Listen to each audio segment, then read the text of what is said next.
My husband said, I gave our $45,000 IVF money to my sister for her dream trip. She deserves it more. I just said, perfect. He had no idea that 2 weeks ago, my doctor told me. My name is Meredith, and I have a story to tell. It's a story I've kept locked away in my heart for a little while now, wrestling with it in the quiet hours of the night. It all started on a Tuesday. I remember that because Tuesdays were my favorite. It was my day off from my nursing shift at the hospital, a day for me to catch up, to breathe, to dream a little. The house was quiet. Bryce, my husband, was at work. I had the whole day to myself. I'd spent the morning paying bills, doing a load of laundry, the simple, mundane tasks that make up a life. But underneath it all, there was this thrum of excitement, a secret joy that made everything feel brighter. You see, we were on the verge of finally starting IVF. After 5 long years of trying for a baby, of a heartbreaking miscarriage, of countless doctor's appointments that ended in quiet, tearful drives home, we finally had a real, tangible plan. We had a date. We had a doctor we loved. And we had the money. $45,000 sitting in a dedicated savings account.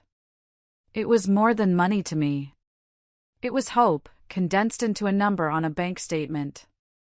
It was the physical manifestation of every extra shift I'd picked up, every time we'd said no to a vacation or a new car, every small sacrifice made in service of this one huge dream.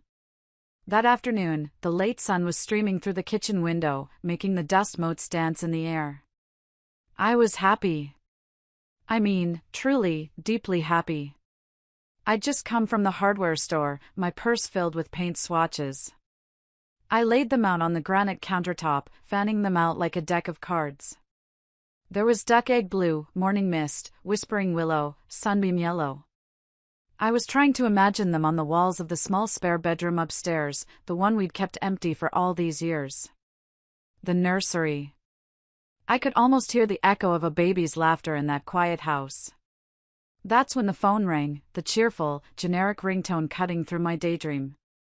It was Bryce. I smiled, picking it up. Hey, you. Thinking about you, I said warmly.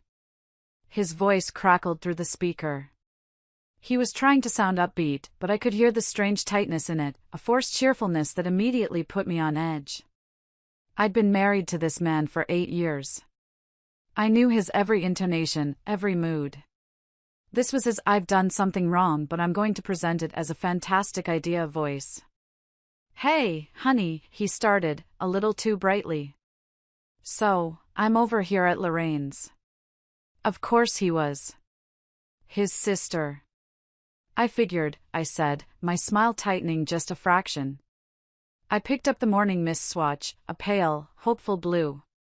How's she doing? Still recovering from the drama of her divorce? The divorce had been finalized 6 months ago, but for Lorraine, it was a perpetual source of drama, a currency she used to gain sympathy and attention, especially from Bryce. There was a pause. A beat just long enough for the warm, happy feeling in my chest to curdle into a cold knot of dread. She's great. She's really great, actually, he said, and the false enthusiasm was so thick I could have cut it with a knife. And, well, we were talking, and, honey, I did something. Something amazing for her. I waited. I said nothing. The silence pressed in on me. I took our $45,000 savings for the IVF, he said, the words rushing out now, and I gave it to her. The world didn't just stop. It tilted on its axis and sent me spinning into a cold, black void. The paint swatch slipped from my numb fingers and fluttered to the floor like a dead leaf. I stared at it, lying there on the tile. Morning mist. $45,000. He was still talking, his voice a distant, meaningless buzz. He was saying something about a dream vacation to Europe. He was using words like healing and deserves. After her nasty divorce, she just deserves it so much, Meredith. She's been so broken. She needs a break more than, well, she just deserves it. My hand was gripping the edge of the countertop, my knuckles turning white. I could feel the sharp, polished edge of the granite biting into my skin.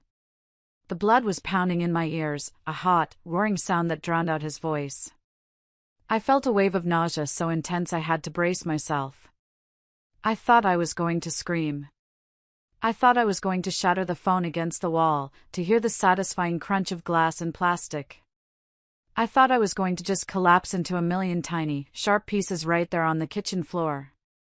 But I didn't. Instead, something inside me shifted. The white-hot panic and the soul-crushing grief collided, and in the wreckage, something new was forged. It was a strange, icy calm. A clarity so sharp and so absolute, it almost hurt. It was the chilling realization that the man I had married, the man I had built a life with, was a stranger. I took a deep, slow breath, pulling the air into my lungs. And when I spoke, my voice was perfectly level, devoid of any emotion at all. "Excellent," I said. He had no idea. He had absolutely no idea that what he had just done wasn't just a betrayal of our marriage, it was a fundamental annihilation of the future he thought we still shared. He had no idea that 2 weeks ago, I had sat in a quiet, sterile doctor's office and been given a ticking clock. And he, my husband, had just taken a hammer and smashed it to pieces. The silence that followed my one-word response was profound. This was not the reaction Bryce had been prepared for. He was a man who, I now realized, thrived on my emotional responses. He was braced for the tears, the yelling, the accusations. He had his script ready for all of it. He would have called me overly emotional, accused me of not caring about his sister, and dismissed my pain as my usual baby fever. He was prepared to manage and deflect the feelings of a hysterical wife. He had absolutely no idea how to handle a calm one. "Excellent," he finally stammered, the confusion evident in his voice. "What do you mean, excellent?" "I mean it sounds like a wonderful gesture," I continued, my voice still unnervingly flat. "Perfect. Thanks for letting me know." "Look, Meredith," he started again, and now his tone shifted into that familiar, condescending gear I knew so well. It was the voice of a patient father explaining a complex concept to a simple-minded child. "I know this is a shock. I get it. But you haven't seen Lorraine like I have. She's been a wreck. Crying on the phone every night. Her ex-husband really did a number on her ego. He made her feel worthless. She needs this break, Mare. She needs to feel special again, to find herself." I stared out the kitchen window at the little bird feeder we had hung on the oak tree together one sunny Saturday a few years ago. A vibrant blue jay was aggressively pecking at the seeds, its harsh cries scaring the smaller, more timid sparrows away. It felt fitting. "And we can always save up again for the IVF," he continued, his voice gaining confidence as he settled into his self-appointed role as the magnanimous, long-suffering hero. "You know I'm up for that big promotion at work. It's practically a sure thing. With my new salary, it'll be faster this time. We'll have the money back in no time. You're only 34, Mare. There's plenty of time. Plenty of time." Those 3 words echoed in the sudden, ringing silence of my mind. They landed not like a careless phrase, but like a physical blow, knocking the breath from my lungs. Down on the floor, next to my foot, were the papers I had laid out on the counter just before he called. The crisp, official-looking documents from Dr. Albright's office. Papers that would have utterly demolished Bryce's convenient, comforting narrative about plenty of time. Papers that transformed his act of betrayal from thoughtless and selfish into an act of deliberate, soul-crushing cruelty. I had been waiting for the perfect moment to tell him. In my mind, it was a quiet evening, after a nice dinner. We'd be sitting on the couch, and I'd take his hand, and I'd tell him gently that our window of opportunity was closing, and closing fast. I wanted us to be a team, to face this final, daunting hurdle together, hand in hand. I had rehearsed the words in my head 100 times. And now, here he was, my husband, my partner, telling me about plenty of time. "You're right," I said, and the ease with which the lie slipped from my tongue was terrifying. My voice was as smooth and cool as river stone. Lorraine deserves this. I hope she has a wonderful time. Really? Bryce sounded deeply suspicious now. This level of calm acceptance was so far outside the realm of his experience with me that it was making him uneasy. That's it? No argument? No yelling?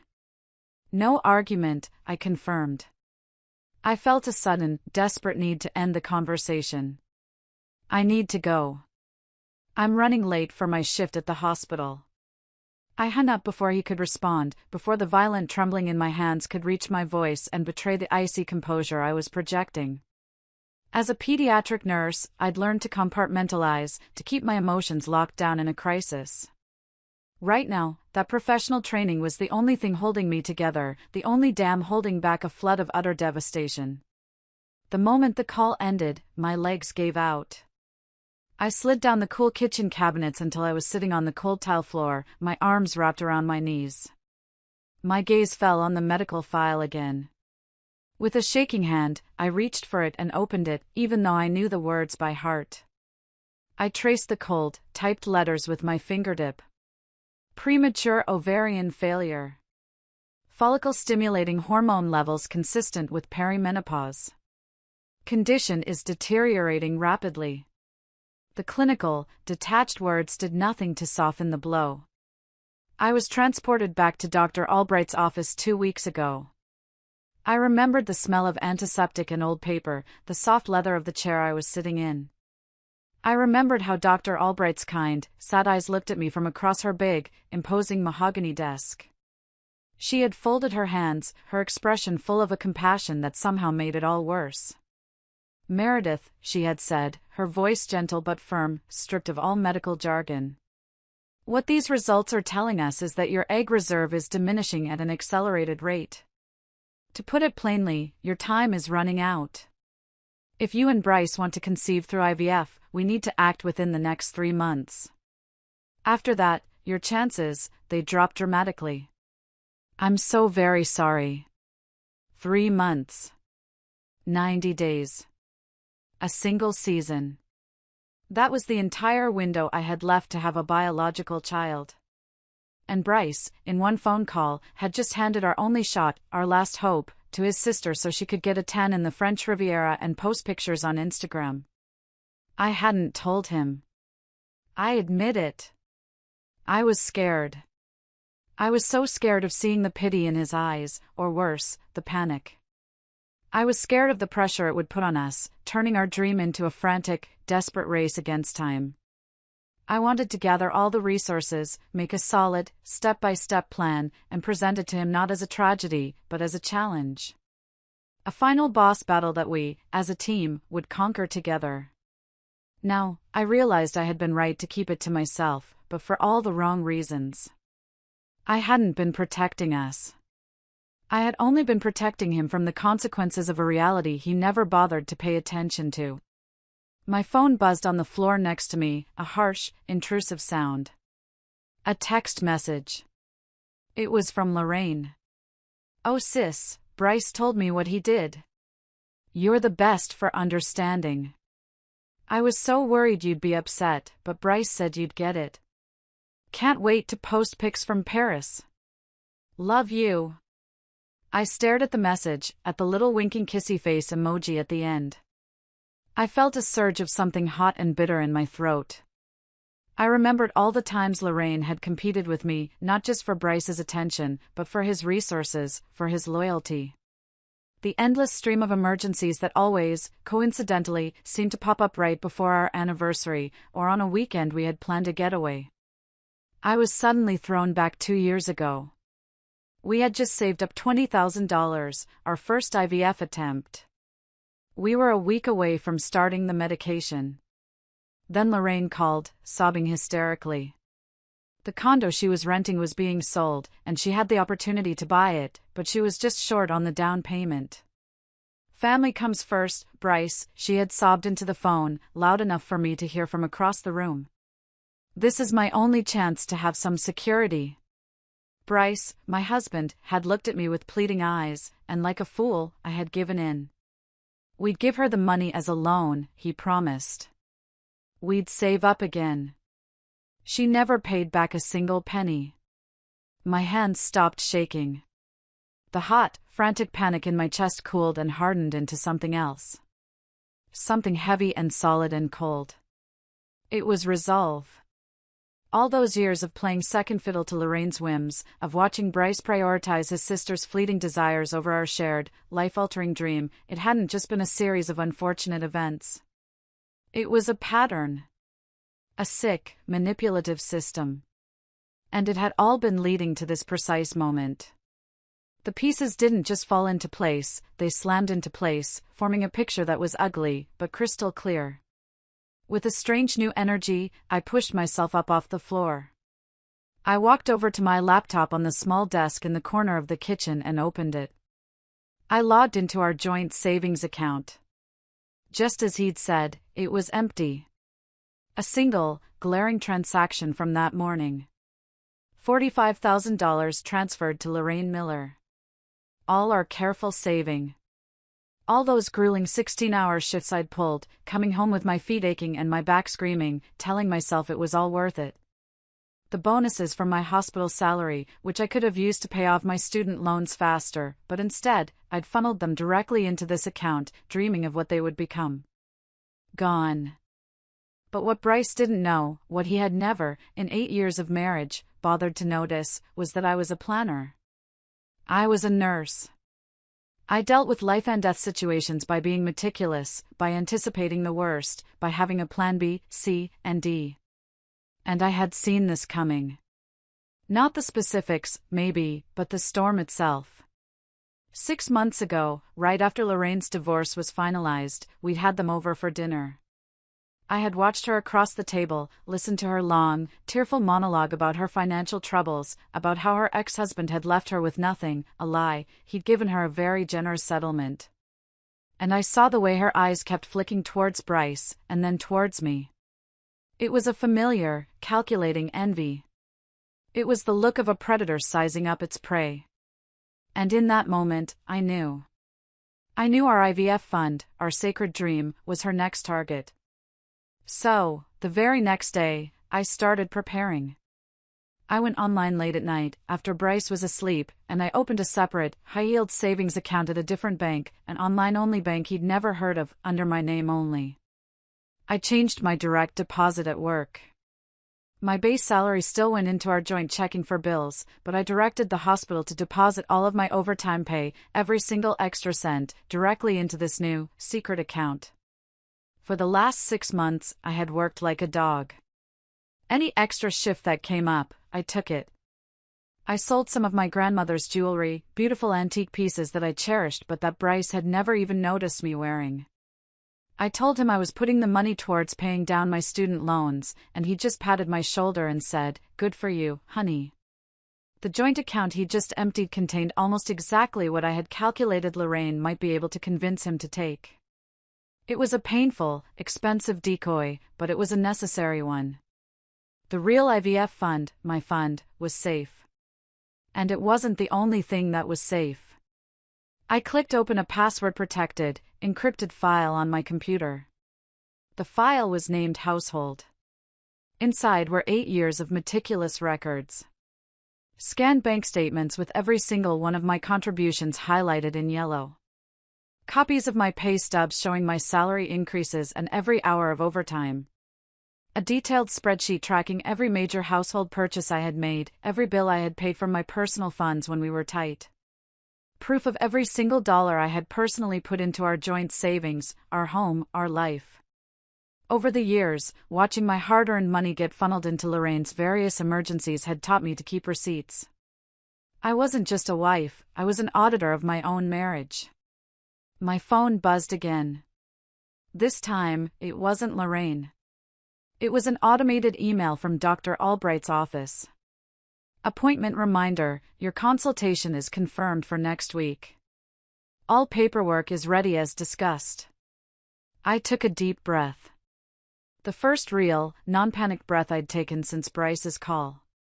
8 years of marriage had taught me everything I needed to know about the patterns of Bryce and Lorraine's symbiotic, toxic behavior. They were predictable. And their predictability was about to become their downfall. As I finally started getting ready for my shift at the hospital, I thought about all the times Bryce had dismissed my concerns about his sister's suffocating influence. "You're just being paranoid," he'd say with an exasperated sigh. "She's family. That's what family does." Well, he was right about one thing. Family does come first. It was just time for me to decide who my family truly was. And it certainly wasn't him. Walking through the brightly lit, sterile corridors of the pediatric ward that evening was a completely surreal experience. The familiar beeps of 4 pumps and heart monitors, the occasional cry of a child from one of the rooms, these sounds usually grounded me, brought me back to the present moment. But tonight, they were just a distant soundtrack to the movie playing on a loop in my head, a tragic film of the last 8 years of my life. Every memory was now cast in a new, harsh light, revealing a pattern I had been too loyal, too trusting, too pathologically hopeful to acknowledge. There was the time Bryce postponed our honeymoon to Maui. We were literally packed, our suitcases by the door, the taxi to the airport scheduled to arrive in an hour. Then Lorraine called, hysterical, because her then-husband, a perfectly nice man named Greg, had liked another woman's photo on Facebook. Bryce spent what should have been our honeymoon week sleeping on her couch, supporting her through this manufactured crisis. I went to work. There was our 5th anniversary. I had booked a table at the fanciest restaurant in the city, a place we'd talked about going for years. He called me an hour before our reservation to cancel. Lorraine needed help moving, not out of a house, but just rearranging her living room furniture because she'd decided the feng shui was off. I ate a celebratory dinner of gas station nachos by myself that night. Every milestone, every special occasion in our marriage, it seemed, had Lorraine's long, dark shadow looming over it. And I had let it happen. I had swallowed my disappointment, accepted his apologies, and told myself that this was just what marriage was. Compromise. "Meredith?" A gentle voice broke through my reverie. It was Gwen, my colleague and my rock, one of the few people on this earth who knew the whole, unvarnished truth of my marriage. She was looking at me with deep concern in her soft brown eyes. "You okay? You look like you've seen a ghost." We were standing near the nurse's station during a rare lull between medication rounds. I tried to manage a smile, to say I'm fine, but I felt my lower lip tremble. The dam of composure I had so carefully constructed all day, the professional mask of the competent nurse, began to crack. "Bryce gave our IVF savings to Lorraine," I said, the words coming out in a flat, toneless whisper that was somehow more devastating than a scream. "He gave it all to her. For a vacation." Gwen's face went through a rapid, visible series of emotions, first, pure shock, her mouth falling slightly open. Then, disbelief. Then, a flash of pure, unadulterated anger on my behalf, her eyes narrowing. Finally, it all settled into a quiet, sad understanding. She was one of the few people I had trusted with the knowledge of my separate account, of my secret contingency plans. She knew this day might come. She grabbed my arm gently but firmly. "Come on," she said, her voice low and urgent. "Break room. Now." The break room was empty, smelling faintly of stale coffee and microwave popcorn. She guided me to a chair and knelt in front of me. "Talk to me, Mare," she said softly. "It finally happened, didn't it? That son of a bitch. What are you going to do?" Instead of answering, I pulled out my phone. My hands were shaking again. I showed her an email I'd received that morning, just hours before Bryce's fateful call. The subject line read, "Your case. Remember Sterling Vance?" I asked, my voice barely a whisper. "The corporate lawyer whose daughter, Lily, I looked after through her chemo last year?" Gwen nodded, her eyes scanning the email. "The one who said he owed you for life after you got her to eat when no one else could?" "He's agreed to take my case," I confirmed, my voice gaining a sliver of strength. "Pro bono. He said he normally doesn't handle divorce, especially messy ones, but for me, he'd make an exception." He read through the initial summary I sent him last month. He says that given the documentation I have, plus Bryce's latest stunt, we have a strong case for financial misconduct during the marriage. He thinks we could even argue for an unequal division of assets in the divorce, especially considering the medical necessity of the funds. The word hung in the air between us, heavy and terrifying and liberating all at once. Divorce. Saying it out loud to Gwen made it real. Does Bryce have any idea you've been documenting everything? That you even have a lawyer on standby? Gwen asked, her eyes wide. I shook my head, a bitter, humorless laugh escaping my lips. He never paid attention to the financial stuff. He called it the boring details. He was too busy managing Lorraine's life, paying her bills, fixing her crises, to notice what was happening in his own home. As if summoned by the devil himself, my phone buzzed with another text from Lorraine. It was a screenshot of a flight confirmation, the words first class prominently displayed. Just booked the tickets. This is going to be amazing. Thanks again for being so understanding, sis. You're the best. Gwen read the message over my shoulder and let out a sound of pure disgust. She is really rubbing your face in it, isn't she? The absolute nerve of that woman. Let her, I replied, my voice steady again, the strange, cold calm settling back over me like a shroud. Let her post. Let her brag. Every message, every picture, every gleeful little font is just more evidence for Sterling. During my 30-minute lunch break, I didn't eat. I sat in the noisy, chaotic hospital cafeteria, a bubble of silence around me, and I made a phone call. Dr. Albright's office, this is Susan speaking. Hi Susan, it's Meredith Miller. Could I speak with the doctor for just a moment? It's important. A minute later, Dr. Albright's warm, compassionate voice was on the line. Meredith, is everything all right? I took a breath. Yes, doctor. Everything is fine. I'm calling to confirm the details of our plan. I want to proceed. As soon as possible. There was a slight pause. That's wonderful news, she said carefully. Will Bryce be joining you for the initial consultation next week? No, I said, my voice clear and firm. He won't be joining me. I'll be doing this on my own. Meredith, she said gently. Are you sure? This is a difficult process, emotionally and physically. The support of a partner can be. I'm sure, I interrupted, not wanting to hear the pity in her voice.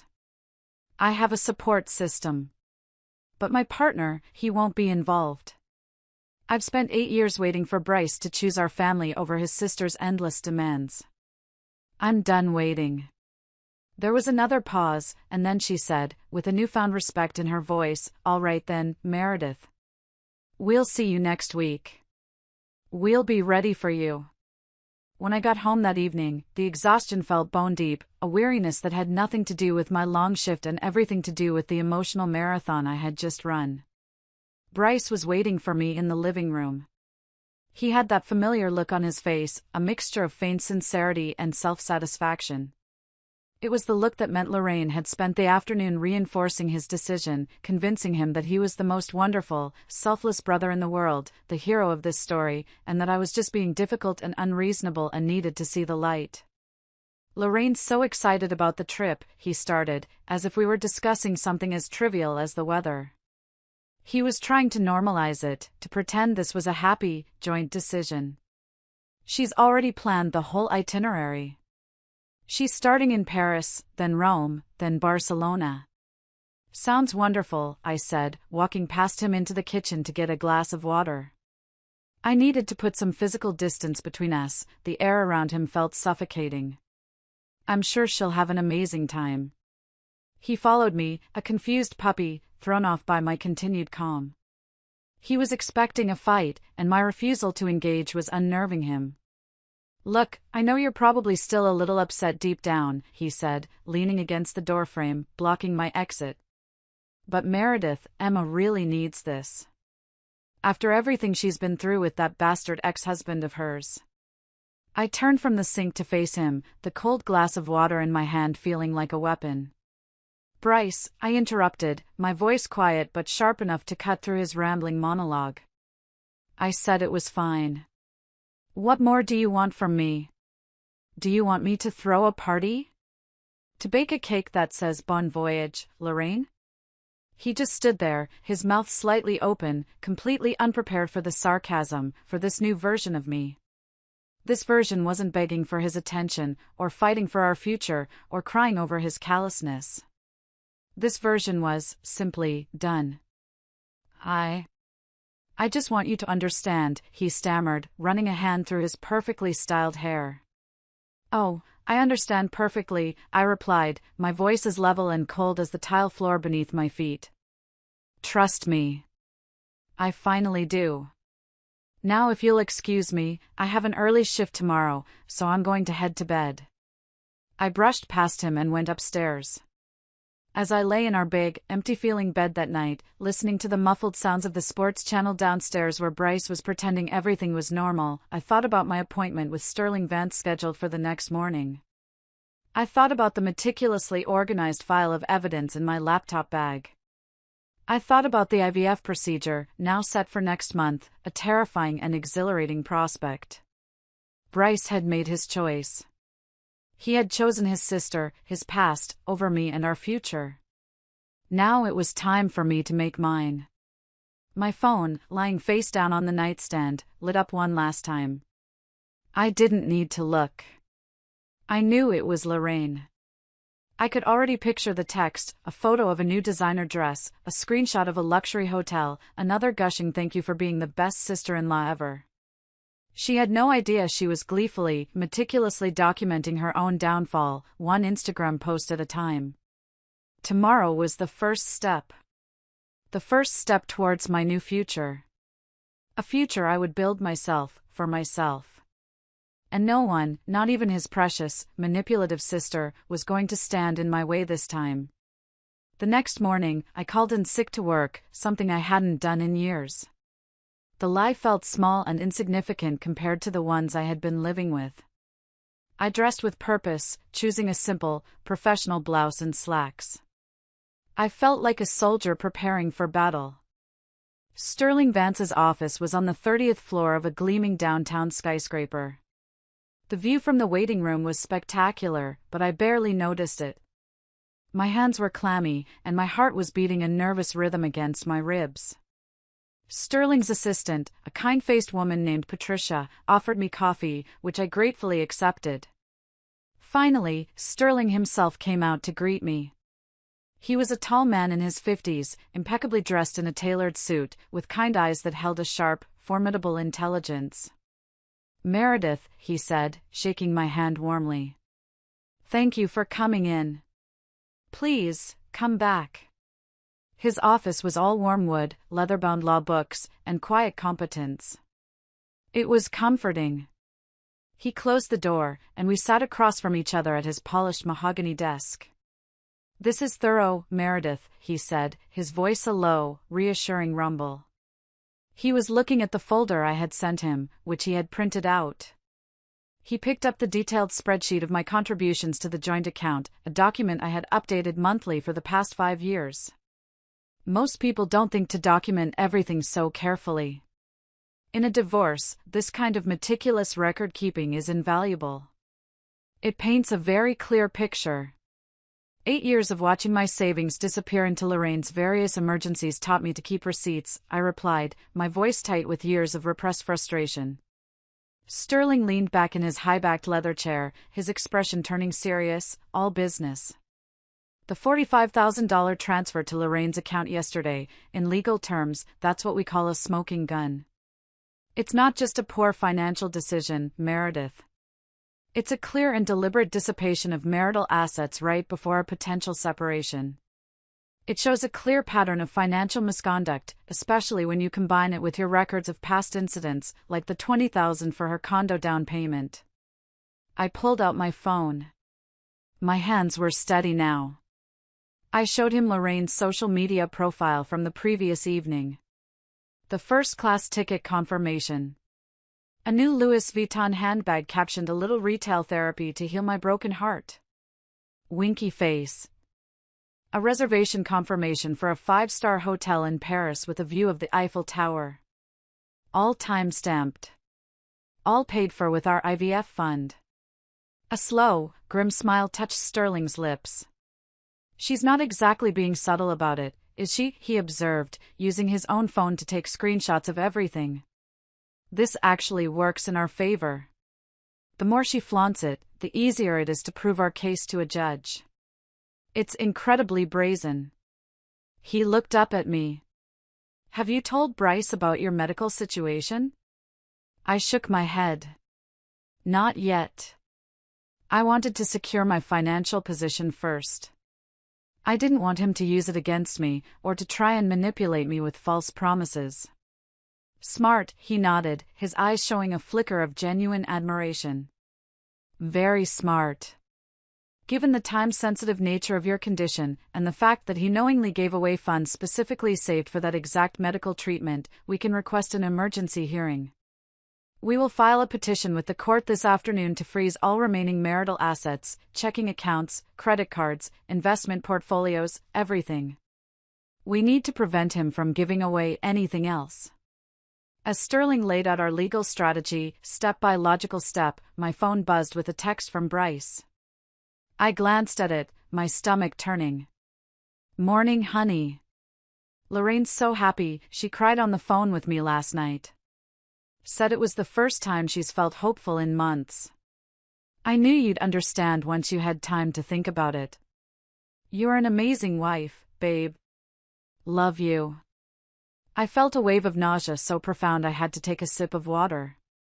I showed the message to Sterling, who sighed, shook his head, and added a screenshot of it to our growing digital file of evidence. "He's literally building our case for us," he mused. "He's admitting, in writing, that he knew you weren't initially okay with it. Does he have any idea you're here?" "No," I replied. "He thinks I'm at work, saving lives." The irony was thick enough to choke on. "Good," Sterling said, gathering the papers into a neat, official-looking folder. "I'd like to file everything this afternoon. The sooner we move, the better our position. Are you ready for what comes next, Meredith? Once we file for divorce and serve him the papers, there's no going back. This is the point of no return." I thought about the years of putting my dreams on hold. Of watching Bryce consistently choose his sister's manufactured wants over our family's desperate needs. I thought about the ticking clock inside my own body, a clock that he had so carelessly, so cruelly, ignored. "I'm ready," I said, my voice filled with a certainty that surprised even me. "I've been ready for a long time." That afternoon was a blur of calculated action. While Bryce was at his cushy office job, blissfully unaware of the tectonic plates shifting beneath his life, I followed Sterling's precise instructions. I went to our shared bank and spoke to the branch manager, presenting an initial legal notice from Sterling.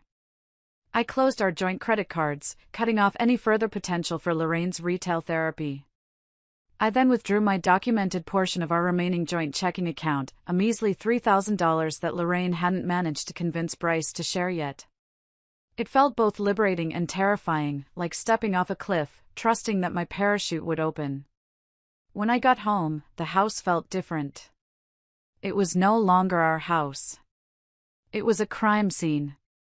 And there, waiting on the doorstep like a piece of taunting evidence, was a package. I knew who it was from before I even saw the return address. I opened it. Inside was a large, gaudily framed photo of a smiling, triumphant Lorraine, posing in what looked like a new fur coat. Taped to the glass was a note in her loopy, childish handwriting, "For your living room, so you can see how amazing the money was spent. Thanks for making my dreams come true. Love you." A year ago, that would have broken me. I would have cried for hours.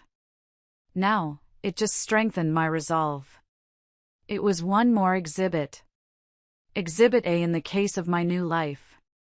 I was in the kitchen, calmly preparing a simple salad for one, when Bryce came home, whistling a cheerful, off-key tune. He stopped short in the doorway, his briefcase still in his hand, when he saw me setting the dining table. 1 plate. 1 fork. 1 knife. 1 glass. "Where's my plate?" he asked, his brow furrowed in genuine, childlike confusion. "I think you should eat at Lorraine's tonight," I replied evenly, not looking at him as I drizzled olive oil on my arugula. "She'll probably want to show you all her new purchases in person." He walked into the kitchen, dropping his briefcase on the floor with a thud. Are you angry?" he asked, and the fact that he was so genuinely puzzled by the possibility was almost comical. "Seriously, Meredith, I thought we were past this. I thought you were okay with it." "I'm not angry, Bryce." I finally turned from the counter to look him right in the eye. The time for pretending was over. "I'm done." I walked over to the kitchen island, where I had placed the thick manila envelope that the legal courier had dropped off an hour earlier. I picked it up and slid it across the smooth, cold granite towards him. "You've been served." His face cycled through a series of emotions with comical speed, from confusion, to disbelief, to a flicker of fear, and finally to indignant rage as he tore open the envelope and pulled out the divorce papers. His eyes scanned the first page, his face growing pale. "Divorce? Are you kidding me? This is ridiculous," he sputtered, his voice rising, a vein throbbing in his temple. "You're divorcing me over Lorraine's vacation? After everything we've been through? Are you serious?" "No," I said quietly, my voice shaking just a little, but my resolve as solid as the granite between us. "I'm divorcing you for 8 years of watching you choose your sister over our marriage. For 8 years of being the second choice, the afterthought. The vacation fund was just the final straw. The one that broke everything beyond repair." "You're overreacting. You're being hysterical," he insisted, tossing the papers on the counter as if they were contaminated. "We can save up again for the IVF. I told you, my promotion is coming through, we'll get the salary bump, it'll be fine. We can fix this." "Actually," I said, my voice dropping to a near whisper, "we can't." I walked over to the junk drawer, the one where we kept batteries and take-out menus and important documents. I pulled out the medical file. The one I had been hiding for 2 weeks. I walked back and handed it to him. His hands were shaking as he took it. "I needed that treatment within the next 3 months," I said softly, as he opened the file and began to read the doctor's stark, clinical report. "That money wasn't just savings, Bryce. It was our last chance. But don't worry. I'm still getting the treatment. Just not with you." I watched as the color completely drained from his face, leaving it a sickly, pasty gray.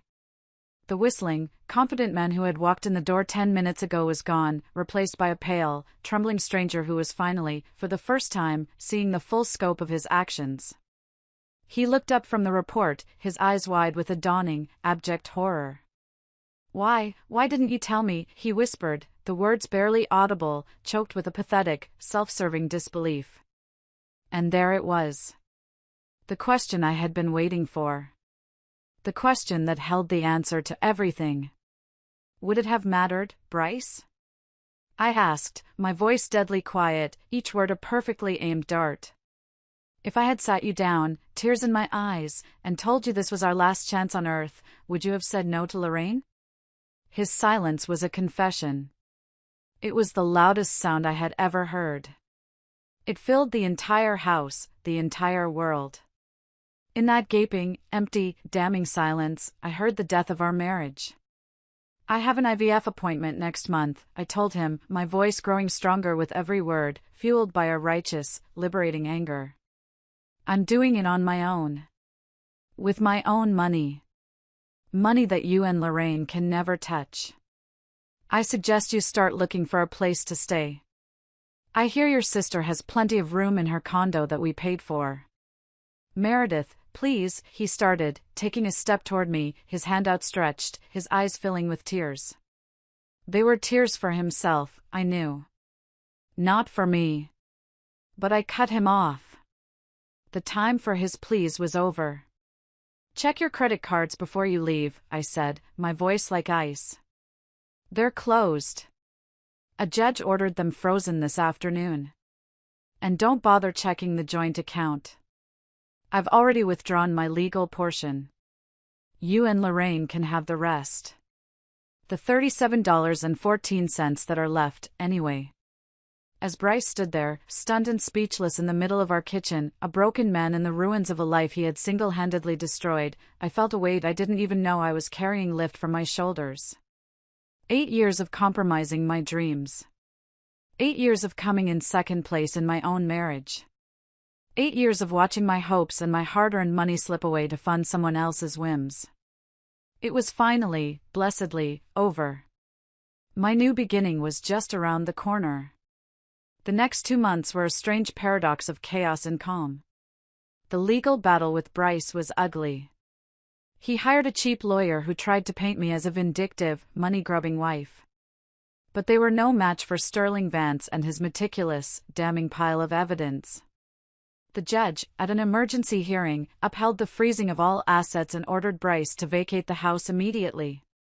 He ended up, just as I'd predicted, on Lorraine's couch. In the midst of this legal storm, I was in my own bubble of quiet focus. I moved forward with the IVF process. There were endless appointments, blood tests, and self-administered injections that left my stomach bruised and sore. I went to every appointment alone. I sat in waiting rooms filled with hopeful, hand-holding couples, and I felt a strange mixture of loneliness and fierce independence. This wasn't the way I had pictured it, but it was my path, and I was walking it. One evening, after a particularly grueling day of appointments, I was sitting on my couch, scrolling mindlessly through Instagram. And there it was. Lorraine's European adventure, playing out in a gaudy, tone-deaf spectacle. Designer shopping sprees in Paris captioned, "A girl's gotta heal." Champagne-soaked yacht parties in St. Tropez with a crowd of leering, much older men. Michelin star dinners in Rome. She had meticulously documented every extravagant, thoughtless moment, creating a perfect, time-stamped record of exactly where our sacred IVF savings had gone. I took a screenshot of every single post and emailed them to Sterling with the subject line, "More evidence." Bryce's attempts to justify the situation in our court-mandated mediation were pathetic. It was a mental health necessity, he argued, his voice pleading with the stern-faced mediator, Mrs. Gable. Lorraine was in a fragile state. Mrs. Gable, a woman who looked like she had seen and heard every excuse in the book, was thoroughly unimpressed. Sterling presented her with a glossy, printed-out portfolio of Lorraine's mental health journey. "A mental health necessity, Mr. Miller?" she had questioned, holding up a photo of Lorraine posing with at least a dozen designer shopping bags. "This looks more like a reckless and malicious dissipation of marital assets to me." Then came the day I had been waiting for, the day I had hardly dared to hope for. I was in Dr. Albright's dimly lit office, staring at an ultrasound screen, my heart pounding a frantic rhythm against my ribs. And then, Dr. Albright smiled. A warm, radiant smile that lit up her entire face. "Well, hello there," she murmured to the screen, before turning it towards me. And there, on the grainy, black-and-white monitor, was a tiny, miraculous, flickering speck of light. "Congratulations, Meredith. Your numbers look excellent." Against all odds, the first round of IVF was successful. "You're pregnant." Tears streamed down my face. Hot, silent tears of relief, of joy, of a profound, bone-deep gratitude that I couldn't put into words. I had done it. I was pregnant. My baby. As I left the clinic, clutching my first ultrasound photos like they were the most precious treasure on earth, my phone buzzed. It was an email from Sterling. "Final divorce hearing scheduled for next week. Your case is looking exceptionally strong." I pulled into the parking lot of my new apartment complex, a cozy little place much closer to the hospital. The house I'd shared with Bryce held too many ghosts. I had sold it, and with my awarded portion of the assets, I had enough for a down payment on this new, smaller, but infinitely more peaceful home. Gwen was waiting for me by the entrance, bouncing on the balls of her feet with anticipation. "Well?" she asked eagerly as I got out of the car, unable to hide her hopeful smile. Wordlessly, my hand shaking with emotion, I handed her the ultrasound photo. A squeal of pure, unadulterated delight echoed across the parking lot. "Oh my God, Mare! It worked!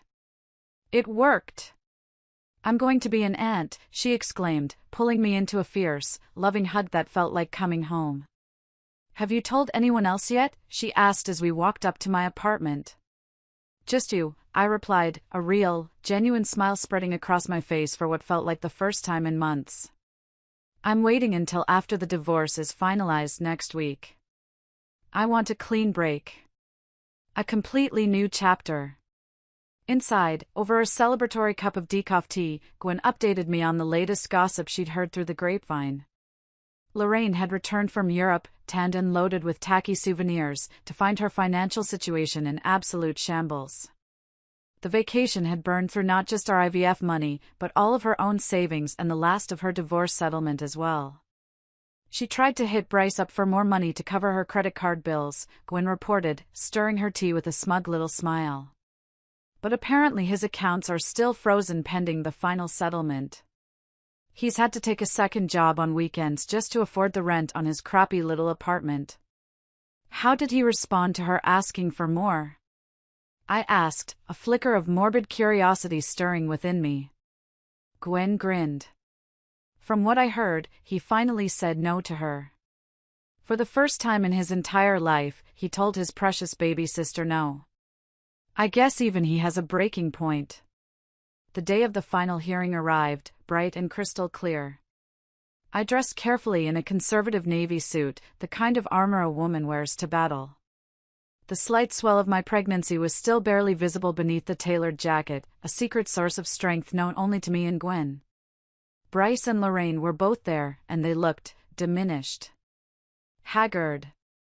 The designer vacation wardrobe Lorraine wore couldn't hide the raw panic in her eyes as Sterling calmly and methodically presented the mountain of financial evidence against them, the bank statements, the texts, the Instagram posts, the framed photo she had so stupidly sent me. The judge, a sharp, no-nonsense woman who reminded me of Mrs. Gable, was particularly interested in the timing of the large cash transfer.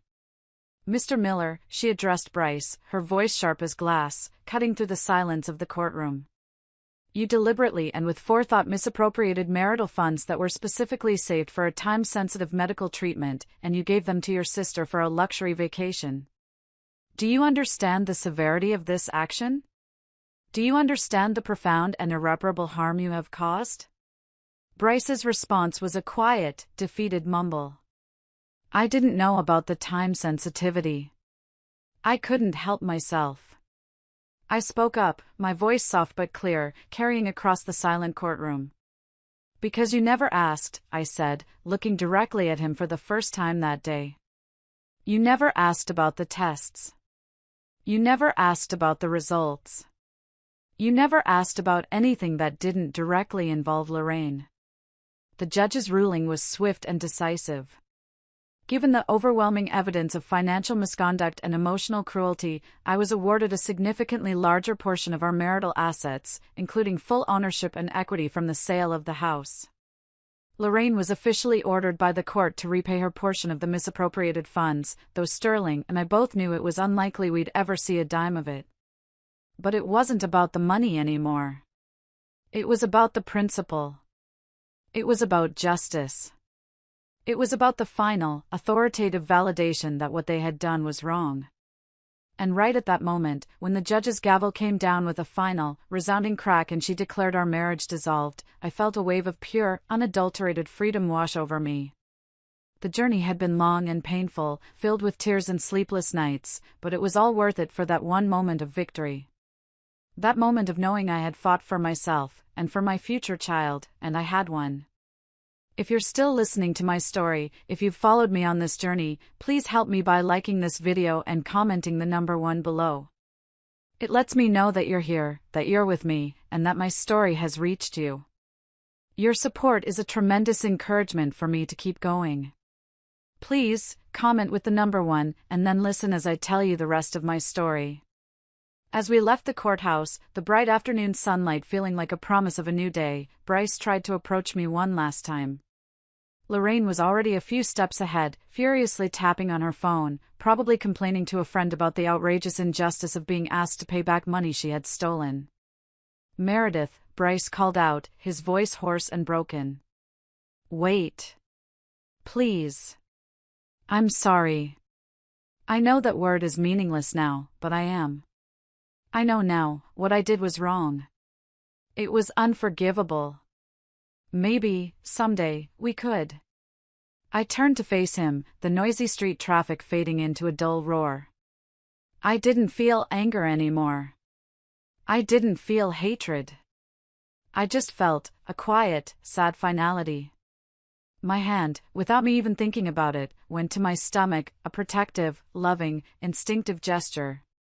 His eyes, filled with desperate hope a second before, widened as he noticed it. They dropped from my face to my hand resting on the slight, but definite, curve of my belly. Realization dawned on his face, slow and agonizing, like the sun rising on the ruins of a burned-out city. He finally understood. He understood everything he had thrown away. "You," he whispered, his voice cracking, the question hanging in the air between us. "Yes," I said simply, my voice clear and strong. "I am. And this baby will grow up knowing that they were wanted, planned for, and chosen first. Always." I turned and walked away without looking back, leaving him standing there on the courthouse steps with his sister, who was now tugging at his sleeve, her voice a whining complaint about her own problems. I hailed a cab, and as it pulled away from the curb, I saw my future stretching out before me, a path for two, clear and bright and all my own. 6 months later, I was sitting in the newly decorated nursery, rocking gently in the glider chair that Gwen and my other friends from the hospital had bought me at my baby shower. The room was painted a soft, calming shade of yellow, the color of sunbeams. A gentle breeze billowed the white curtains at the open window. The late afternoon sun cast long, peaceful shadows on the floor. Everything was ready. Everything was waiting. My phone buzzed. For a second, my old anxiety flared, but it passed just as quickly. It was a final text from Bryce. I had unblocked his number only for communication through our lawyers, but this was the first personal message he had sent. "I understand now what I lost. Everything. I hope you and the baby have the life you deserve." I looked around the peaceful room, at the tiny clothes folded neatly in the dresser, at the beautiful wooden crib waiting patiently in the corner, at the life I had built for myself and my growing baby, a life built on strength and resilience and a mother's fierce love. I smiled, a genuine, deep-from-the-soul smile. "We already do," I thought to myself. I didn't text him back. I just deleted the message and blocked his number for good. Gwen brought over a homemade lasagna for dinner that evening, and as we sat at my little kitchen table, the air filled with the delicious smell of her cooking, we talked about baby names, and birthing plans, and all the incredible joy that lay ahead. For the first time in almost a decade, I felt a sense of completeness I had never known before. The path hadn't been what I expected. It had been harder, and lonelier, and more painful than I ever could have imagined. But it had led me exactly where I needed to be. My hand rested on my wonderfully round belly, and I felt a strong, definite kick from within, a little hello from the person I already loved more than life itself. "We're going to be just fine, little one," I whispered, my heart so full it felt like it might burst. More than fine. And we were. We are. Thank you, from the bottom of my heart, for listening to my story.